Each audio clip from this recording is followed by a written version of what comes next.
Hello students ये solution chapters है class 12 chapter first उसका सेकंड पार्ट है। फर्स्ट पार्ट में जो है हमने टाइप्स ऑफ सॉल्यूशंस और सॉल्यूशंस क्या होते हैं, उनकी टाइप्स, जैसे solid in liquid, liquid in liquid solutions, various types study किया। बाइनरी सॉल्यूशंस क्या होते हैं और various types of concentration terms जिसमें कंसंट्रेशन एक्सप्रेस की जाती है, जैसे मोलैरिटी, मोलैरिटी एटसेट्रा, ये डिस्कस किए थे अभी हमने। तो ये सेकेंड पार्ट में हम स्टूडेंट्स स्टार्ट करते हैं एक न्यूमेरिकल से। Let us start student. ये देखिए, how many millilitre of 0.1 molar HCl are required to react completely with 1 gram mixture of sodium carbonate and sodium hydrogen carbonate containing equimolar amounts of the to.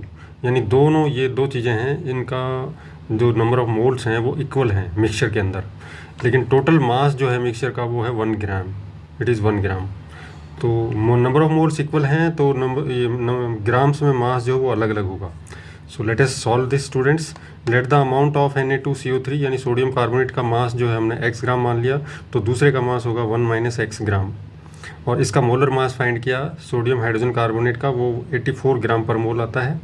और molar mass of sodium carbonate वो 106 ग्राम पर मोल है students.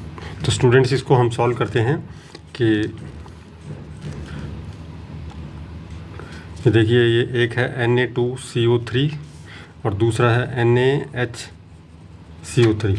तो number of moles, दोनों के जो number of moles हैं,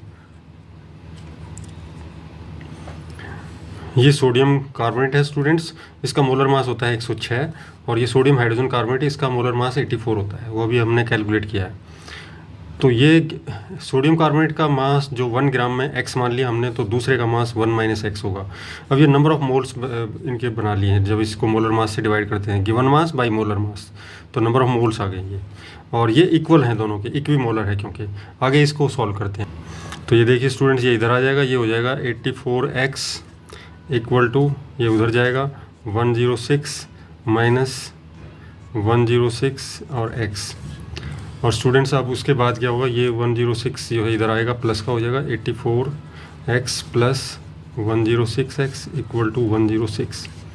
और इन दोनों को ऐड करेंगे तो ये स्टूडेंट्स हो जाएगा 190x इक्वल टू 106। और यहाँ हो जाएगा x इक्वल टू 106 बाई 190। और इसको हम सिंप्लीफाई करेंगे स्टूडेंट्स, तो हमें x जो है वो मिलेगा 0.558। ये x की वैल्यू आ जाती है। तो ये सोडियम कार्बोनेट है स्टूडेंट्स, ये इसके नंबर ऑफ मोल्स हो गए, और ये सोडियम हाइड्रोजन कार्बोनेट्स के नंबर ऑफ मोल्स हैं, ये दोनों इक्वल मिलेंगे। अब इस इक्वेशन को सिंप्लीफाई करते हैं। 84 को इससे मल्टीप्लाई कर देंगे, 106 को इससे, तो यहाँ आ जाएगा 84 106 दिस, और ये इधर गया स्टूडेंट्स, और हमारे पास ये वैल्यू आ जाती है दिस 0.558। इसको x के लिए सिंप्लीफाई कर लिया। अब नेक्स्ट टर्म स्टूडेंट्स हम निकालेंगे number of moles of Na2CO3। Na2CO3 के नंबर ऑफ मोल्स, ये देखिए ऊपर जैसे हमने किया है, Na2CO3 के x/106 है, तो यहाँ x/106 और x की वैल्यू रख देंगे ये 0.558, और ये सिंप्लीफाई होकर 0.00526 आ गई। ये नंबर ऑफ मोल्स हैं सोडियम कार्बोनेट के। अब इसी तरह से हम निकालेंगे number of moles of NaHCO3। इसको आप साथ साथ कॉपी पर करते जाइए, तब ये और अच्छे से समझ में आ जाएगा। तो इसके मोल्स हैं 1 - x/84। 84 इसका मोलर मास होता है, तो 1 - दिस, और इसको सिंप्लीफाई करके हमें ये मिला।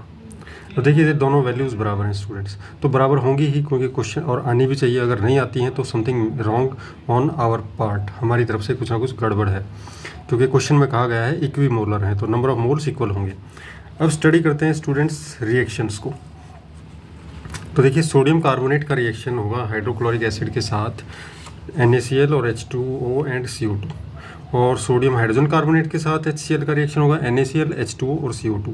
दोनों में जो है रिएक्टेंट्स में ये सेम है दोनों में, बट ये वाले डिफरेंट हैं, बट प्रोडक्ट सबके सेम है। तो डिफरेंस क्या है? डिफरेंस है इक्वेशन की स्टैक्योमेट्री में, यानी बैलेंस इक्वेशंस वो डिफरेंट होंगी। ये दोनों ही इक्वेशन बैलेंस है, इसके लिए यहाँ 2 आएगा और इसके यहाँ पर 1 आएगा। 1 मोल, ये इसका 1 mole required 2 mole HCl, 1 mole of this require 1 mole of HCl, ये डिफरेंस है। तो स्टूडेंट्स यहाँ हम देख रहे हैं ये दो सब्सटेंसेस का मिक्सचर दिया हुआ है, और दोनों के हमारे पास जो मोल्स हैं वो है 526 दोनों के मोल्स ये हैं। तो इसका यहाँ देखिए नंबर ऑफ़ मोल्स, इसका 1 मोल 2 मोल HCl रिक्वायर करता है, यानी जितने मोल इसके हैं उसके डबल इसके। तो इसके मोल कितने हैं, ये हैं, इसके भी इतने ही हैं और इसके भी इतने ही हैं, दोनों के मोल 0.00526 हैं। तो जितने मोल इसके, तो इसके डबल यहाँ रिक्वायर होते हैं, तो HCl रिक्वायर्ड। तो यहाँ हम लिखेंगे अब HCl रिक्वायर्ड। वो रिक्वायर्ड कितना है, ये देखिए जितने इसके मोल हैं उससे डबल ये रिक्वायर्ड है, क्योंकि 2 मोल, 1 मोल के लिए 2 मोल आता है, तो जितना यहाँ मोल है उसका डबल, यानी 2 मल्टीप्लाइड बाई 0.00526 इससे आ जाएगा। और इसमें क्या है, 1 मोल रिक्वायर 1 मोल, तो इसके मोल हैं ये, तो इतने ही इस HCl की ज़रूरत होगी, तो प्लस में ये कर देंगे 0.00526। ये टोटल जो आएगा हमारा, ये number of moles of HCl required हो जाएगा फॉर, क्योंकि ये 1 ग्राम के मिक्सचर में ये सब है हमारा। और इसकी जो टोटल हमने ये सब इसको सिंप्लीफाई करेंगे तो ये वैल्यू आ जाएगी, इसको 2 से मल्टीप्लाई करके और उसके बाद ऐड करते हैं, तो हमारे पास आंसर आता है इसका 0.01578 इतने मोल्स ऑफ HCl। ये नंबर ऑफ HCl के इतने सारे मोल्स निकलेंगे। तो अब हमें जो है क्वेश्चन में वो दिया हुआ है 0.1 मोलर HCl का कितना वॉल्यूम है। तो हमारे पास जो गिवन HCl है स्टूडेंट्स, उसकी मोलरिटी है 0.1 मोलर, और उसका वॉल्यूम हमने फाइंड करना है, वॉल्यूम कितना चाहिए हमें। तो देखिए मोलरिटी का एक फार्मूला होता है, molarity equal to what is moles of solute और डिवाइडेड बाय वॉल्यूम, और वॉल्यूम है हमारा, अगर मिलीलीटर में है तो यहाँ 1000 से मल्टीप्लाई कर देंगे। अब मोलरिटी हम जो है HCl की रख देंगे यहाँ पर, ये हो जाएगी 0.1, और मोल्स ऑफ सॉल्यूट ये हमारा इस HCl में HCl ही सॉल्यूट है, तो उसके जो है कितने सारे मोल्स हैं, वो ये मोल्स अभी निकाल लेते हैं हमने। ये 0.01578 हो जाएगा 0.01578, ये इसके मोल्स हैं। और वॉल्यूम हमारा मिलीलीटर में आ जाएगा, ये ml में, और इसको 1000 से ये कर देंगे मल्टीप्लाई। तो यहाँ देखिए वॉल्यूम V क्या होगा, V will be equal to V in millilitres हो गया, this quantity divided by this, तो जो होगा 0.01578 इंटू 1000 एंड डिवाइडेड बाय 0.1, और इसको हम सिंप्लीफाई करते हैं स्टूडेंट्स, तो हमें मिलता है ये देखिए, ये इसको हटा दीजिए, 1 से कुछ नहीं होता, और इसका 10 लगा दीजिए ऊपर, और ये 40 होगी तो 4 प्लेस डेसिमल इधर शिफ्ट हो जाएगा, 1 2 3 4 यहाँ, तो ये आंसर आ जाएगा 157.8 मिलीलीटर। तो ये this is our answer under the given conditions, जितना हमें वो गिवन हाइड्रोक्लोरिक एसिड इतने मिलीलीटर 157.8 मिलीलीटर हमें रिक्वायरमेंट्स होगी उसकी। अब next topic students, solubility of a substance is maximum amount of it which can be dissolved in a specified amount of solvent। इसका मतलब ये है कि सॉल्वेंट का अमाउंट स्पेसिफाइड है, यानी 100 मिलीलीटर है या 80 मिलीलीटर 90 कुछ भी हो सकता है, गिवन होगा वो, और सब्सटेंस जिसकी सॉल्युबिलिटी हम फाइंड करना चाहते हैं, उसका कितना मैक्सिमम अमाउंट उसमें डिज़ोल्व किया जा सकता है, वो उसकी सॉल्युबिलिटी होती है। जैसे सोडियम क्लोराइड है, sodium chloride given amount of solvent water ले लेते हैं, तो कितना सारा उसमें डिज़ोल्व किया जा सकता है। जैसे around 335 gram sodium chloride 1 litre of water में डिज़ोल्व किया जा सकता है, तो ये उसकी सॉल्युबिलिटी हो गई। अब solubility of a substance depends on, किस पर डिपेंड करती है, nature of solute and solvent, solute और सॉल्वेंट की नेचर पर डिपेंड करती है, और प्रेशर पर डिपेंड करती है, और टेम्परेचर पर डिपेंड करती है। टेम्परेचर बढ़ाएंगे तो सॉल्युबिलिटी जनरली इंक्रीज़ होती है, बट अभी केसेस अलग अलग केसेस हम स्टडी करेंगे। फर्स्ट हम ले रहे हैं solubility of solid in liquid. Solid जो है लिक्विड में सॉल्युबल होते हैं, उनकी सॉल्युबिलिटी है, जैसे सोडियम क्लोराइड हो गया, यूरिया हो गया, ग्लूकोज हो गया, शुगर हो गया, ये सभी लिक्विड वाटर में सॉल्युबल होते हैं। और भी बहुत सारे एग्जांपल्स हैं, ये ज़रूरी नहीं है, लिक्विड कोई वाटर के अलावा कुछ भी हो सकता है, उसमें ये उसकी सॉल्युबिलिटी क्या होगी। तो देखिए nature of solute and solvent है। तो solubility greatly depends upon the nature of solute and solvent. ये काफ़ी डिपेंड करती है सॉल्यूट और सॉल्वेंट की नेचर पर। इसको समझते हैं। ये है there is a great general principle, there is a general principle that like dissolves like. Like जो है लाइक को ही डिजॉल्व करता है। इसका मतलब ये है polar solute dissolves in polar solvent and non polar solute dissolves in non polar solvent. Polar solute है वो पोलर सॉल्वेंट में ही डिजॉल्व होगा और नॉन पोलर सॉल्वेंट में डिजॉल्व होगा। ये जनरल प्रिंसिपल है। जैसे बेंजीन एक नॉन पोलर कंपाउंड है, तो वो वाटर में सॉल्युबल नहीं है क्योंकि वाटर पोलर है, वाटर इज़ पोलर। जैसे वाटर जो है वो एक पोलर सॉल्वेंट है और बेंजीन एक नॉन पोलर सॉल्वेंट है। तो कार्बन डाइसल्फाइड, कार्बन टेट्राक्लोराइड, ये सभी जो है स्टूडेंट ये नॉन पोलर हैं। दीज आर नॉन पोलर, ये नॉन पोलर हैं। तो ये बेंजीन में डिजॉल्व हो जाते हैं because non polar, like dissolves like. But ये वाटर में डिजॉल्व नहीं होते, वाटर में डिजॉल्व नहीं, वाटर पोलर है।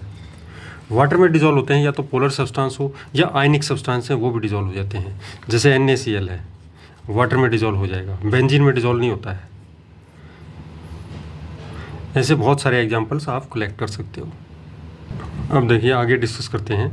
When a solid solute is added in a solvent, जब सॉलिड सॉल्यूट को सॉल्वेंट में ऐड करते हैं, सम सॉल्यूट डिजॉल्व्स, कुछ सॉल्यूट डिजॉल्व हो जाता है and its concentration increases in solution, और उसकी कंसंट्रेशन सॉल्यूशन में इंक्रीज हो जाती है।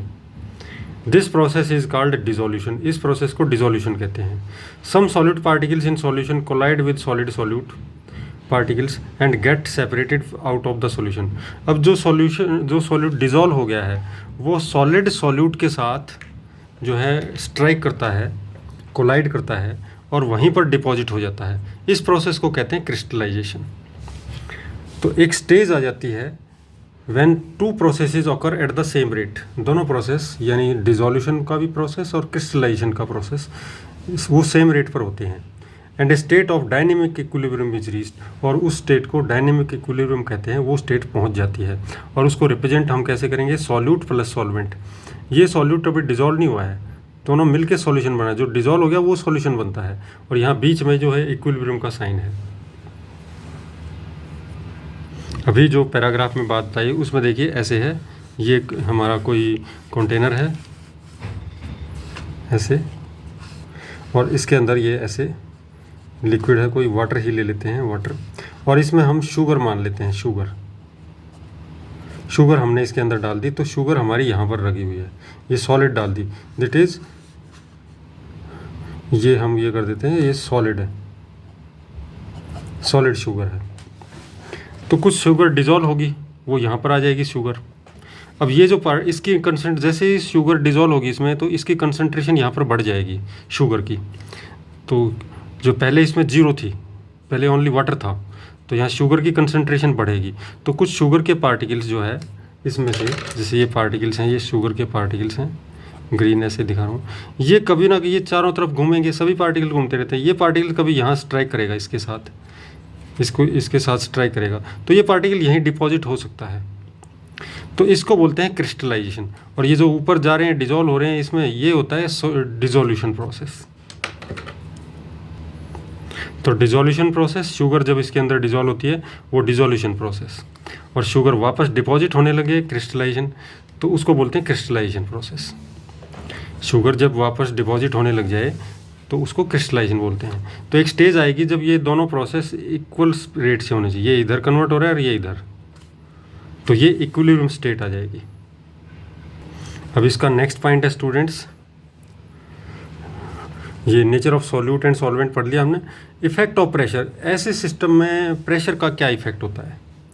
हम तो यहाँ सॉलिड इन लिक्विड ले रहे हैं ना, तो सॉलिड इन लिक्विड में नो सिग्निफिकेंट इफेक्ट, प्रेशर का कोई सिग्निफिकेंट इफेक्ट नहीं होता, ये ध्यान रखना आप, ठीक है।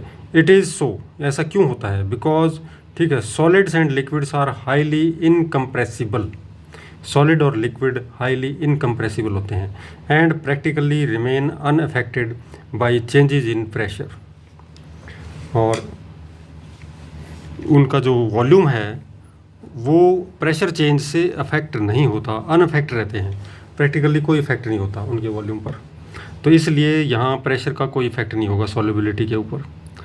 नेक्स्ट पॉइंट है students, effect of temperature. Effect of temperature में देखिए, अगर डिज़ोल्यूशन प्रोसेस यानी जो डिज़ोल्व होने वाला प्रोसेस है वो एक्जोथर्मिक है। एक्जोथर्मिक का मतलब हीट बाहर आ रही है। तो देखिए सॉल्यूट प्लस सॉल्वेंट, ये गिव्स सॉल्यूशन प्लस एनर्जी, यानी एनर्जी रिलीज हो रही है। तो rate of dissolution decrease with increase of temperature. तो अब इसमें हम हीट सप्लाई करने लग जाएं, हीट पहले ही वहाँ बाहर निकल रही है, ठीक है, तो ये जो है डिक्रीज़ करेगा सोल्युबिलिटी को। ये ली चैटलियर प्रिंसिपल के बेसिस पर है, और ली चैटलियर प्रिंसिपल इक्विलिब्रियम वाले चैप्टर में क्लास 11th में पढ़ाते हैं। और अगर नेक्स्ट इसका केस है कि इफ़ डिज़ोल्यूशन इज़ एंडोथर्मिक, हाँ ये हम फिर ये ए नहीं आएगा, ए पार्ट ये हो गया, A part this and this is B part, ये मिस्टेक बाय मिस्टेक प्रिंट हो गया है। वो एंडोथर्मिक है, यानी उसमें एनर्जी कंज्यूम हो रही है। तो देखिए यहाँ एनर्जी कंज्यूम करेगा ये, तब इसमें सॉल्यूशन में कन्वर्ट होगा। तो इसमें तो हीट सप्लाई करनी पड़ेगी, एनर्जी देनी पड़ेगी। एनर्जी, इसका मतलब क्या है कि एनर्जी जो ये चीज़ें ली है हमने वो हम इसको प्रोवाइड कर रहे हैं, इसको दे रहे हैं। तो एनर्जी द रेट जो है, जब हम हीट सप्लाई करेंगे, एनर्जी देंगे यानी टेम्परेचर बढ़ाएंगे, तो सॉल्युबिलिटी इंक्रीज़ होगी। तो rate of dissolution increases with increase in temperature, तो वो इंक्रीज़ होगा विद इंक्रीज इन टेम्परेचर। ये भी according to Le Chatelier principle है। नेक्स्ट हमारा टॉपिक है students, solubility of gases in liquids. अभी सॉलिड इन लिक्विड डिस्कस किया हमने। अब नेक्स्ट लेते हैं students, solubility of gas in liquid. अब यहाँ गैस के ऊपर प्रेशर का इफेक्ट होता है। सो लेट अस सी क्या होता है। देखिए, effect of nature of solute and solvent. तो पहला केस है सॉल्यूट और सॉल्वेंट की नेचर का क्या इफेक्ट होता है। जैसे गैसेज हैं like hydrogen, oxygen, nitrogen etcetera, they dissolve in water only to small extent. ये बहुत कम एक्सटेंट तक डिजॉल्व होती हैं, और बहुत सारे स्टूडेंट्स को तो ये पहली बार आता है, ध्यान नहीं दिया होता।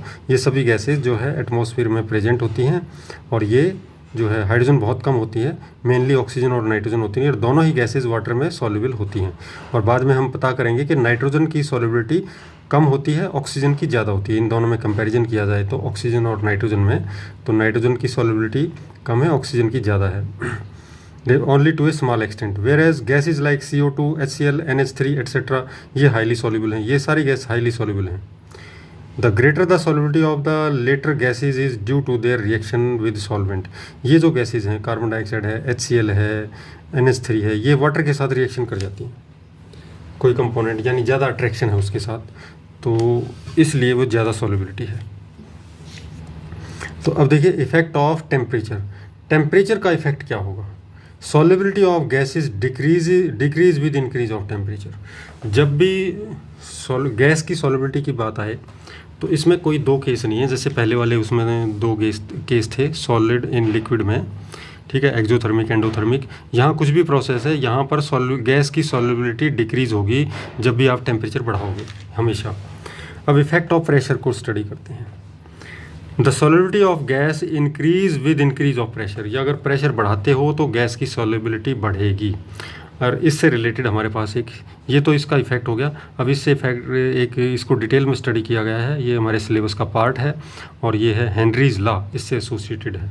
तो हेनरीज लॉ क्या कहता है, at constant temperature the solubility of gas in a liquid is directly proportional to the partial pressure of the gas present about the surface of liquid और सॉल्यूशन।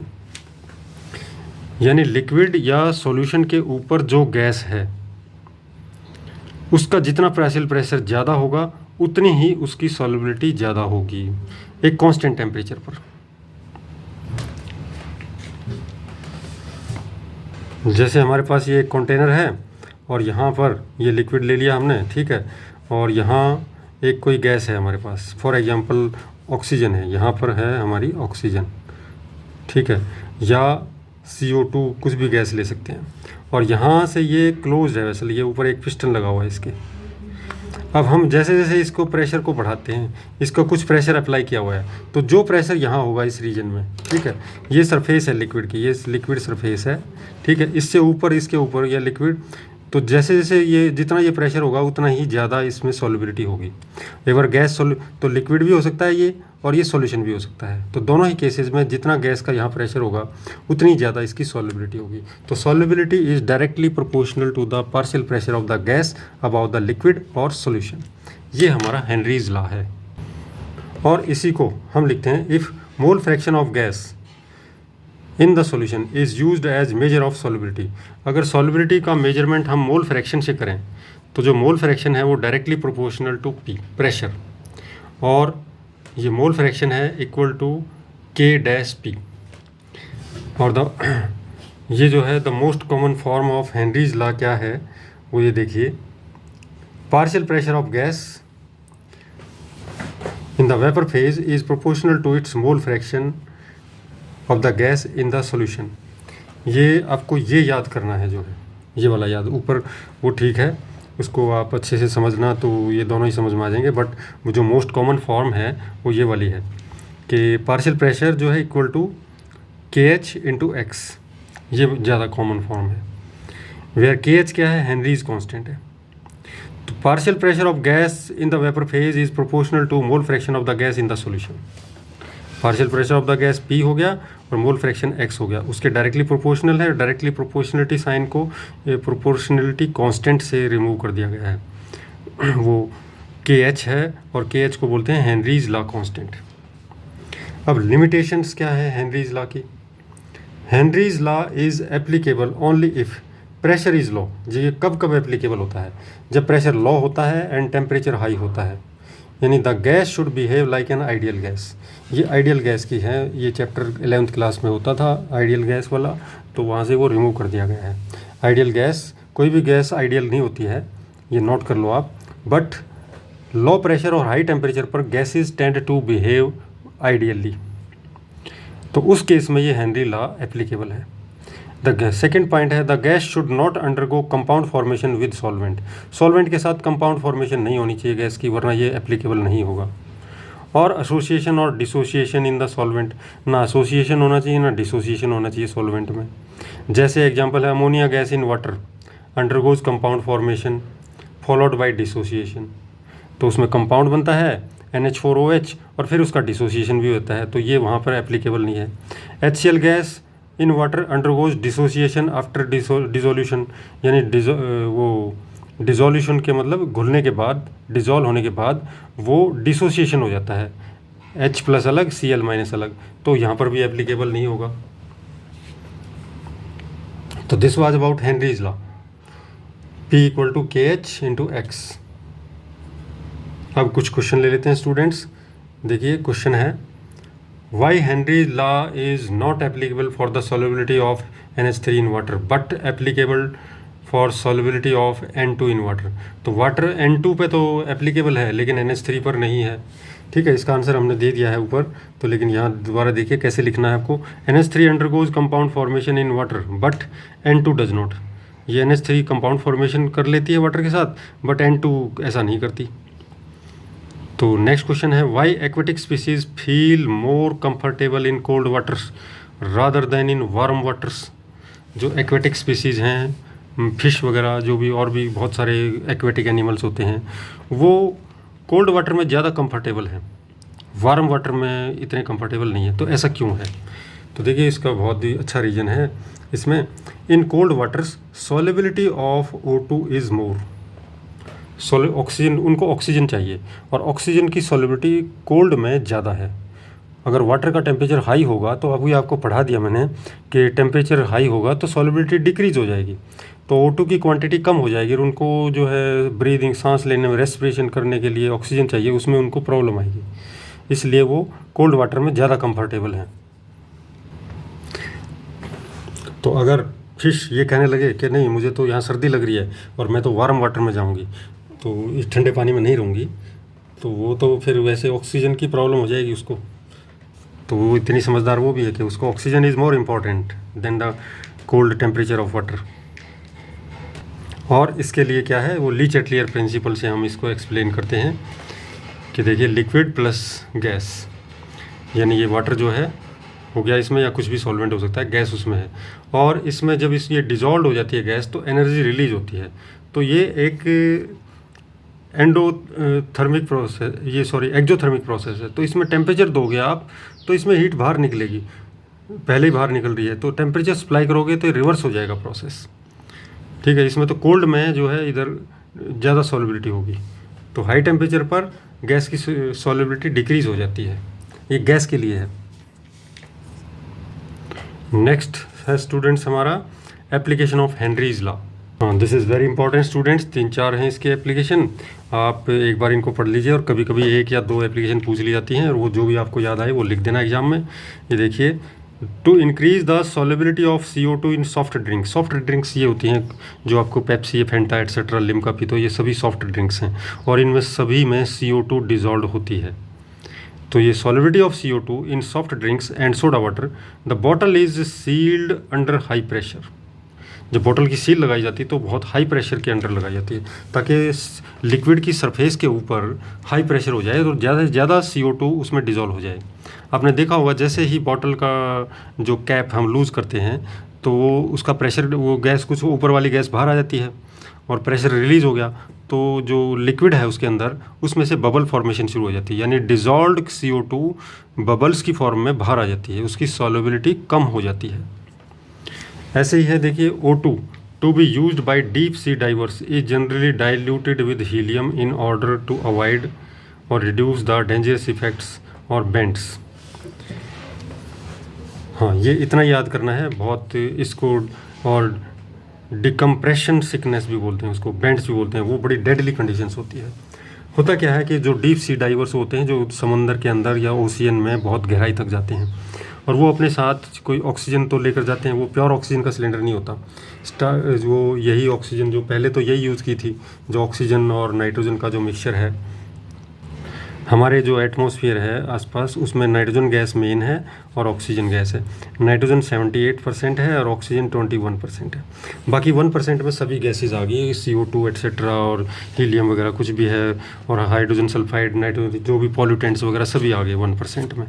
ठीक है, तो हम यहाँ इन्हीं 2 गैसेज की बात करेंगे।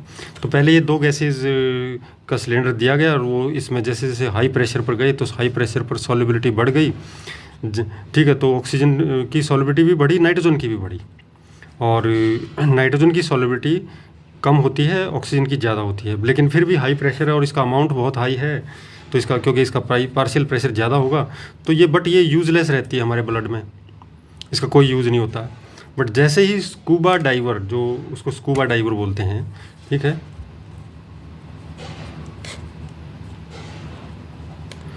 हाँ, गोताखोर जो होता है समुद्र के पानी में जो नीचे जाता है, वो जैसे ही बॉडी उससे बाहर आया, पानी से बाहर आता है, तो प्रेशर डिक्रीज हो जाता है। वहाँ सरफेस पर 1 एटमॉस्फेरिक प्रेशर है, तो जो अंदर गैस डिज़ोल्व हो चुकी है ब्लड के अंदर, उसके वहीं पर बबल्स फॉर्मेशन शुरू हो गई, जैसे हमारे कैंपा कोला की या लिम्का की बॉटल्स में बबल बनने शुरू हो जाते हैं।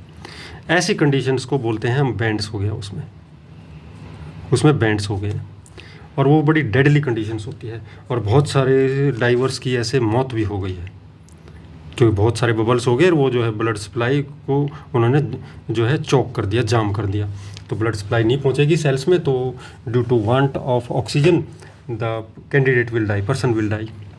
तो उसको अवॉइड करने के लिए जो है हम हीलियम का यूज़ करते हैं, हीलियम गैस यूज़ होती है। तो जो ऑर्डिनरी मिक्सचर है यानी उसको हम हीलियम से डाइल्यूट कर देते हैं, और ये हीलियम की परसेंटेज, ये परसेंटेज हैं सभी की, हीलियम 11.7%, नाइट्रोजन 56.2% और ऑक्सीजन 32.1% हो जाती है, ये परसेंटेज दी हुई है। इसका सिलेंडर, तो इसमें जो है अब हीलियम की सॉल्युबिलिटी बहुत पुअर है, इसीलिए इसको हीलियम से डाइल्यूट किया जाता है, ये बात ध्यान रखना। जैसे हमारा सेकेंड पॉइंट है ना, ये oxygen to be used by deep sea divers is generally diluted with helium in order to avoid this thing. तो उसमें क्वेश्चन ये बन जाता है कि हीलियम से क्यों डाइल्यूट किया जाता है, तो हीलियम की सॉल्युबिलिटी वेरी पुअर, इसलिए हीलियम का जो है यूज़ किया जाता है। नेक्स्ट पॉइंट है students, eight high altitudes the partial, high altitude means बहुत ऊंचाई पर, the partial pressure of oxygen is less than that at the ground level. जो ऑक्सीजन का पार्शियल प्रेशर है वो जो है हाई अल्टीट्यूड पर वो कम होता है, लेस होता है। This leads to low concentration of oxygen, तो ऑक्सीजन की कंसंट्रेशन भी कम होती है, ठीक है, in the blood and tissues of the people living at high altitudes और क्लाइंबर्स। तो जो ऊंचाई पर लोग रहते हैं उनके ब्लड में और उनके टिश्यूज़ में ऑक्सीजन की कंसंट्रेशन कम होती है। Low blood oxygen causes climbers to become weeks. तो अब यहाँ जो लोग वहाँ रहते हैं उनकी बात नहीं कर रहे, हम क्लाइंबर्स की बात कर रहे हैं। तो जब ऑक्सीजन का लेवल ब्लड में कम होगा तो climbers will become weak and unable to think clearly, वो वीक महसूस करेंगे और वो क्लियरली सोच नहीं पाएंगे। Symptoms of a condition known as anoxia, ऐसी कंडीशंस को हम एनोक्सिया कहते हैं। ये तो यहाँ भी किसी को किसी चैम्बर में बंद करके ऑक्सीजन की कमी हो जाए उसमें कहीं पर, तो वो उसकी प्रॉब्लम आ जाएगी, हाँ, वो that person can not think clearly. तो वहाँ मेन ये है कि वो ऑक्सीजन की कमी की वजह से वीक हो जाते हैं। तो टू अवॉइड दिस सिचुएशन,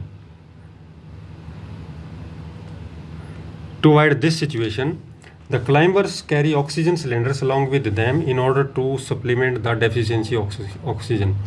तो क्लाइंबर्स को ऑक्सीजन के सिलेंडर दिए जाते हैं क्योंकि यहाँ पर ऑक्सीजन जो है कम होती है, तो ऑक्सीजन सिलेंडर की हेल्प से वो जो डेफिशिएंसी है वहाँ पे ऑक्सीजन की वो पूरी की जा सके और क्लाइंबर्स अपने मिशन में कामयाब हों, सक्सेसफुल हों।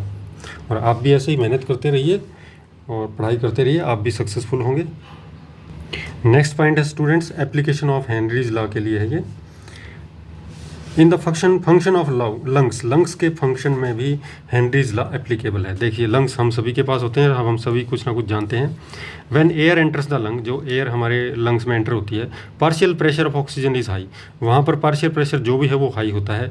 This O2 combines with haemoglobin, तो ये हीमोग्लोबिन के साथ कंबाइन करती है to form oxy haemoglobin, oxy haemoglobin compound बनता है, वो बना लेते हैं।